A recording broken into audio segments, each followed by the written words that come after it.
By now, you've made it your own personal goal to be able to do it pull-up all on your own with your own power, your own strength, and to be truly physically empowered. So here's step number 1. Here's the easiest way to start growing your pull-up muscles. Hang. Just hang. That's it. And if you need to support yourself a little bit and still hang.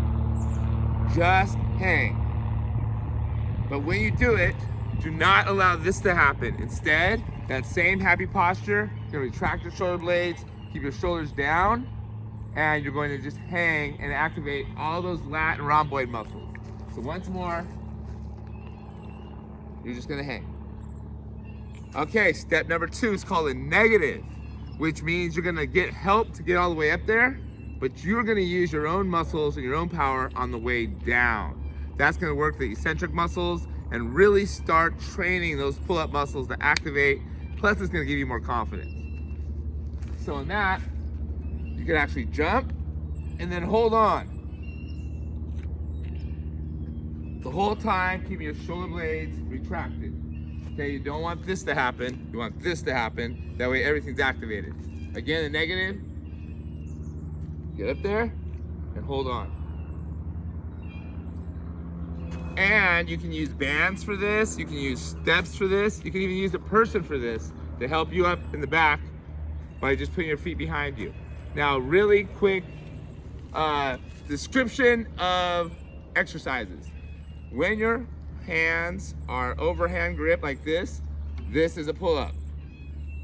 When your hands are underhand like this is actually a chin-up. What's the difference? Pull-up really emphasizes your back and lats muscles, while a chin-up is going to use your back and lat muscles, but also a lot of bicep. That's why you pull like that. All right, next thing. When you get there, overhand grip, keep your wrists like this, and instead of protracting them, you're gonna go here, hold it.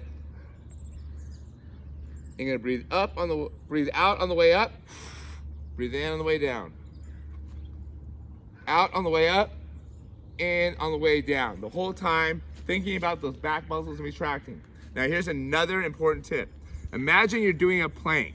That means flex your core, keep your chest upright, flex your glutes, keep everything activated. Don't let your body be too loosey-goosey. Chest up, shoulders back, and you are ready to bust out some pull-ups. I'm Coach Tom, the most grateful man on the planet. Just using these 3 steps, you can start your push-up journey. I actually meant to say pull-up journey. Push-ups are the whole opposite muscle group. But start your pull-up journey, take steps on it every day, and you know what? It just all starts with hanging out. See you soon.